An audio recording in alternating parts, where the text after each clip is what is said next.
네, 안녕하십니까. 중앙대학교 영어문학과 조희정 교수이고요. 네, 사실 오늘 저는 제 생일인데, 네, 근데 이렇게 또, 유명하게,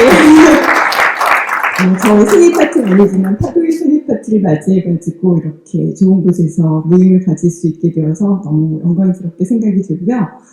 1년 동안에 저는 한 달에 한 번 정도 이제 시를 소개하는 그런 글을 썼거든요. 근데 저는 이제 어영문학을 가르치면서 영시를 주로 가르치는데, 저희는 이제 문학의 시간에 살기 때문에, 처음에 이제 김동규 편집장이 됐을 때 저한테 최근 문학에 대해서 글을 써주시면 된다고 하길래, 그러면 뭐 내가 저기 20세기 문학 많이 가르치니까 그런 거 가지고 이제 쓰면 되겠다 이렇게 생각하고, 하겠다고 한 거예요. 그랬는데, 기대하는 게 그게 아니라 바로 지금 그 미국에서 아니면 영국에서 출판되고 있는 그런 시를 소개해달라는 그런 기획이더라고요. 그래가지고 저는 사실 잘 모르는 시를, 왜냐면 지금 당장 출판되고 있는 시들을 저희가 배운 적이 없잖아요. 그런데 제가 이제 읽으면서 뭔가 이게 좀 의미가 있겠다 싶은 작품들을 발굴해갖고 소개하는 과정에서 저도 배우는 게 많고 또 의외로 제가 느낀 게 요즘에 나오는 시들이 생각보다 어렵지가 않더라고요. 제가 현대시 학생들한테 가르치기가 좀 힘들었던 이유가 현대시가 더 어려워요. 오히려 옛날 셰익스피어시 이런 게 쉽고 현대시가 더 막 난해하고 어려웠는데 최근 미국 시를 보면서 느낀 점은 시들이 생각보다 어렵지 않다. 그래서 우리 독자들에게 충분히 이렇게 소개하고 이런 일이 벌어지고 있다고 알려드릴 만한 그런 가치가 있는 것도 있다. 그런 생각이 들었고요. 제가 보니까 이 매체는 제가 논문을 많이 쓰는데 논문하고는 달라가지고 이 조회수가 나오는 게 가장 중요한 게 제목이더라고요. 그러니까 그 논문에는 이제 저희가 관심 있는 작가가 있으면 뭐 대학원생들이 찾아보기도 하고 이러잖아요. 그런데 이 조회수는 순전히 제목을 얼마나 말하자면 이렇게 그 사람들에게 어필하게 짓느냐에 따라 가지고 조회수가 달라지는 것 같다는 걸 제가 느꼈어요. 그래서 이 매체는 정말 다르구나 하는 걸 느끼는데 그런 의미에서 이 기사는 그렇게까지 막 제목이 어필한 것 같지는 않아요. 그래서 이게 인기 기사였는지는 제가 잘 모르겠는데 이걸 제가 택한 이유는 일단은 시가 좀 짧고요. 그리고 우리말로 옮겼을 때 좀 이해가 쉬울 것 같아요. 왜냐면 제가 영어를 뭐 보여드리면서 수업을 하듯 하기는 좀 그렇기 때문에 그래서 또 그리고 가장 최근에 제가 쓴 글이기도 해서 이걸 가지고 왔고요. 일단 보시면 이 나무가 되어가는 소녀 그러면 뭐를 생각하시게 되나요? 소녀가 나무가 된다니까 좀 황당하기도 하고 왜 나무가 되나 이런 생각이 들 수 있을 텐데 이 시는 사실은 어떤 예술 작품을 보고서 영감을 받아서 쓴 시거든요, 시인이. 그래서 그 예술 작품을 보여드리면서 얘기를 시작하면 좋을 것 같아요. 좀 그 감이 오시나요? 여기 보시면 그 앨리스 사라는 그 예술의 조각하고 뭐 이렇게 교소 만드시고 이런 그 시각예술 작가시죠. 이분이 그 만드신 블루버드라는 작품인데 그게 이제 에비쇼 쿨리라는 시인의 시집의 표지에 이렇게 실려 있는 걸 제가 그림으로 가지고 왔는데요. 보시면 정말로 나무가 되어가고 있어요, 소녀가. 그렇죠? 근데 이제 제가 나중에 시를 보여드리기 위해서 좀 이 그림에서 주의하셔서 보셔야 될 거를 말씀드리자면은 빨간 의자에 작은 흑인 소녀가 앉아 있고요. 자세히 보시면 의자가 좀 소녀한테 높아요. 그래갖고 여러분들은 지금 그 발이 땅에 잘 닿으시잖아요. 땅에 저기 그 의자에 앉으시면은 편안한 자세를 유지하시고 계신데 이 소녀는 지금 발이 땅에 닿지 않고 있어요. 그리고 머리에서 이제 가지가 쭉 자라나서 바깥으로 뻗어나가고 있고 잘 보이시는지 모르겠는데 그 끝에 보면 작은 존재가 있습니다. 거기에 블루벌, 파랑새가 앉아있는 게 아마 보이실 거예요. 그래서 제목이 이제 파랑새인데 파랑새라고 해놓고 왜 새는 어딨고 소녀가 있냐 이렇게 생각하시는 분도 계실 텐데 결국은 소녀에서 출발해서 파랑새까지 나아가는 그런 이야기를 담은 그 시각예술 작품인데 모르겠어요. 여기 이제 미술에 정통하신 분들도 계시겠지만 저 같은 문외한은 사실 이 작품만 보고는 이게 뭘 말하는 건지 알기가 조금 어렵거든요. 그런데 이 에디 쇼클리가 쓴 시를 읽고서 이 작품이 뭐를 의미하는 건지를 좀 그래도 알 수가 있었기 때문에 여러분들과 함께 그걸 좀 나눠보려고 합니다. 시를 제가 이렇게 다 보여드리긴 할 텐데 전부 읽지는 않고 그냥 빨간 글씨로 되어 있는 부분 위주로 좀 설명을 하려고 해요. 네, 이게 이제 그 제목이 펄시드라고 되어 있는 에디 쇼클리의 시인데요. 보시면 처음에 나는 흑인이고 예쁘며 뭐 이렇게 시작이 되는데 아까 제가 말씀드린 것처럼 잘게 달랑거리는 발가락들이 휴식을 하고 있다고 하잖아요. 그러니까 발이 땅에 안 닿으면 우리가 왜 높은 의자에 앉으면 발이 이렇게 달랑달랑 거리게 되는데 그거를 휴식이라고 표현을 하고 그건 내 몸의 나머지가 거부하는 것이다 라고 얘기를 하고 있어요. 그거 무슨 뜻이냐면은 이 발이 달랑달랑 거리는 게 휴식으로 느껴질 만큼 몸의 전체가 이제 긴장을 하고 있는 거예요. 온통 이제 뻣뻣해져가지고.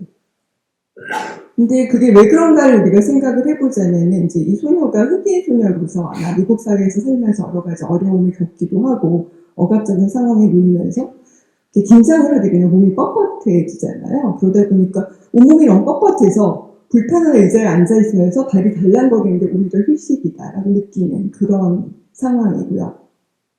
그래서 여러분들이 이제 생각해 보시면 우리가 뭐 억압을 당한다, 뭐 힘들다 이럴 때 축 처져 있고 막 힘들어하는 그런 사람의 모습을 떠올리기도 하지만 사실은 더 효과적으로 그런 모습을 나타내는 건 온몸에 힘이 들어간 상태가 아닌가 저는 그런 생각이 들어요. 진짜 우리가 긴장하면 그런 경험들이 다 있으실 거예요. 예를 들어 뭐 내가 전혀 모르는 외국어를 처음으로 말을 해야 된다. 정말 책으로만 배웠는데 그 외국에 가가지고 영어도 안 통하는 곳인데 그 외국어를 처음 말해야 된다면 입에 이제 힘이 들어가잖아요. 그런 것처럼 이제 긴장이 어떤 상황에서 우리한테 닥쳐오게 되는데 이 소녀가 그런 상황을 맡고 있는 거죠. 근데 이 소녀는 이제 흑인 소녀니까 구릿빛 긴장이라고 그걸 표현을 했고 그 속에서 그래도 굴하지 않고 균형을 잡는다 이렇게. 그래서 뭔가 이 소녀가 긴장하고 뻣뻣해진 상황에서도 그냥 머무르지 않고 뭔가를 하려는 모습이 좀 보이고요. 그 다음 넘어가 보면 이렇게 두 번째는 한 줄이에요. 타인들의 거친 눈길 아래에서 나는 뻣뻣해진다. 이렇게. 그래서 왜 시인이 이거를 행 하나로 표현했을까를 생각해 보면은 제가 이렇게 연을 나눠 갖고 보여드리니까 여러분들이 시각적으로 보시기가 좀 어려운데 이 한 줄이 사실은 고립되어 있잖아요, 중간에서. 그러다 보니까 이 소녀가 얼마나 사람들이 다 자신을 적대적으로 바라보는 그런 환경 속에서 고립되고 진짜 뻣뻣해진 채 혼자 있는 그런 모습이다 연상이 되고 아까 그 소녀상에서 너무 고독해 보이잖아요, 소녀가. 근데 그 다음에 어떤 일이 벌어지는지가 좀 궁금하셔야 되는데 그 다음에 이제 시에서 상상하는 게 저는 너무 아름답다고 생각해서 그걸 소개해드리고 싶었는데 이렇게 이제 시가 전개가 되고 있어요. 내가 굳어야만 한다면 나무처럼 될 거다. 생생하게 변화하면서. 이왕 굳어질 거라면 내가 어차피 이런 긴장을 나의 삶의 조건으로 체화하고 살아갈 거라면 나는 차라리 나무가 되어서 나무라는 존재는 그렇잖아요. 이렇게 자라나서 그 단단함을 다른 존재에게 내밀 수가 있고 그러면 새든 꽃이든 그 존재에서 다시 피어날 수 있고 거기에서 자리를 잡을 수가 있고 이렇게 이제 그 나무라는 존재가 다른 그 존재를 이렇게 수용하고 연대할 수 있는 그런 힘을 가지게 되는 건데 그래서 이게 마치 뭐가냐면은 우리가 억압받고 고통받고 힘들고 긴장하고 그런 에너지를 오히려 다른 사람과 마음을 나눌 수 있는 힘으로 사용할 수 있는 역설적으로 우리가 마음의 근육도 뭔가 이렇게 많이 고통을 받아서 단련되면 다른 사람을 이해하는 데도 도움이 되고 그러잖아요. 그래서 그런 차원으로 좀 생각해 볼 수 있지 않나 그렇게 그 얘기를 전개를 해봤고요. 제가 글을 쓰면서 근데 이게 그렇다 그래갖고 당장 이루어지는 변화는 아니라서 어디 보면 합창단은 비어있지만 곧 피어날 것이다 이렇게 되어 있어요. 그러니까 지금 이런 상상을 한다 그래갖고 바로 그런 존재가 짠 하고 나타나는 건 아니고 파랑새가 바로 나타나는 건 아니고 네, 그렇지만은 곧 피어날 것이라고 기대를 하고 있는 그런 모습을 보여주는 거죠. 네, 그래서 간단하게 제가 하고 싶은 말씀 몇 가지만 드리고 마무리 짓자면, 이제 펄치드는 제목을 좀 보자면, 사실 영어로 앉는다라는 그 단어가 너무 여러 가지가 있는데, 이제 펄치드라는 단어는 특별한 어감이 있는 것 같아요. 첫 번째 어감은 이제 어떤 아슬아슬한 위태로움 같은 거, 이렇게 높은 곳에 앉은 거를 펄치드라고 표현을 하거든요. 근데 그렇다고 새가 높은 곳에 앉았다 그래서 거기 앉아서 부들부들 떨고 있는 새는 없단 말이에요. 그 속에서 경험하는 어떤 잠깐이지만 안도감, 휴식 이런 게 같이 들어가는 단어가 이 펄치드라는 단어인데, 그래서 이 두 가지를 같이 결합을 해서 이 시를 표현을 하고 있고요. 그랬을 때 이렇게 걸터앉은 존재, 다시 말해서 위태위태함과 그 안에서 휴식을 같이 누리고 있는 존재는 누구인가? 그거는 우리가 생각할 때 이제 파랑새가 먼저 생각이 나겠지만은, 또 한편으로는 그 파랑새를 자신의 세계 속으로 끌어들임으로써 어쩌면 이 소녀도 자기가 앉아있는 의자에서, 불편한 의자지만 조금 더 안정감을 가지고 위태위태한 상황 속에서 잠깐은 안도하고 휴식하면서 앉아있을 수 있지 않을까. 그래서 이 펄치드라는 단어가 결국은 새와 소녀에게 모두 적용되는 거 아닌가, 이런 생각을 해봤고요.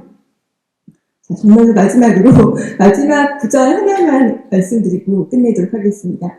이 시 마지막 구절이 이제 I am black and becoming이라고 되어 있는데요. 그래서 나는 흑인이고, 제가 번역을 할 땐 무엇인가 되어가고 있다, 이렇게 써요. 왜냐면 그냥 되어가고 있다고 하면 무슨 말인지 한국말로는 잘 안 와닿아서 그렇게 했는데, 예, 이 구절에 대해서 일단 이 시는 첫 번째 그 행에서도 I am black이라고 얘기하고 마지막에도 I am black이라고 얘기하면서 끝나요. 제가 이제 그 시를 한 달에 한 번 정도 소개를 했는데, 하다 보니까 이렇게 그 흑인 작가들, 아프리칸 아메리칸 작가들의 시를 많이 하게 돼가지고, 제 후배가 갑자기 이제 저한테 카톡을 보내갖고, 누나는 그 흑인 문학 굉장히 좋아하시나 봐요. 이렇게 보냈더라고, 뜬금없이. 근데 사실은 제가 이제 특별히 관심이 많아서라기보다도요, 흥미롭게도 요즘 그 미국의 그 시 문학이 굉장히 그 다문화, 그러니까 우리나라에서 다문화는 조금 다른 의미를 가지지만 멀티컬처럴하다고 해야 될까요? 그래서 어떨 때는 제가 백인 남성 작가의 작품을 발견하면 반가워요. 그러니까 저도 이제 글을 쓰면서 좀 이렇게 균형을 잡고 여러 그 계층, 여러 인종, 여러 성별의 작가를 이제 소개하고 싶은데, 오히려 그 백인 남성 작가가 흔치 않게 느껴질 정도로 좀 다문화가 굉장히 미국 시 쪽에서는 이렇게 약진을 하고 있고요. 그래서 이 시 역시도 흑인으로서의 정체성이 강조가 된 시인데, 근데 저는 이제 이거를 파도에 실을 때 이렇게 생각을 하는 거죠. 우리가 그러면 흑인이 아니고 미국에서 살면서 애프리칸 아메리칸으로서의 어떤 그런 억압을 받아본 적이 없으면 이 시를 이해할 수 없는 것일까? 그렇게 생각을 해보면 그건 아닌 것 같고, 우리 모두가 아까 제가 말씀드린 것처럼 어떤 식으로든 억압적인 상황, 어떤 식으로든 긴장되는 경험, 이런 것들을 다 하면서 살아가잖아요. 어쩌면 여기 계신 여러분도 오늘 그런 경험을 하셨을 수도 있고, 어제 그런 경험을 하셨을 수도 있고, 그래서 어떤 식으로든 이 소녀가 겪는 그 어려움에 공감할 수 있을 것 같고, 그래서 아직 완성되지 않았지만 이 현재 진영의 되어감을 통해서 뭔가 이 긴장을 타인과의 연대를 위한, 타인과의 소통을 위한 에너지로 사용할 수 있는 그런 힘을 우리 독자들에게도 나눠드리는 그런 생각을 하면서 제가 글을 썼고요. 그래서 이런 식으로 제가 이제 시한 편식을 소개하는 기사를 한 달에 한 번 정도 쓰고 있고요.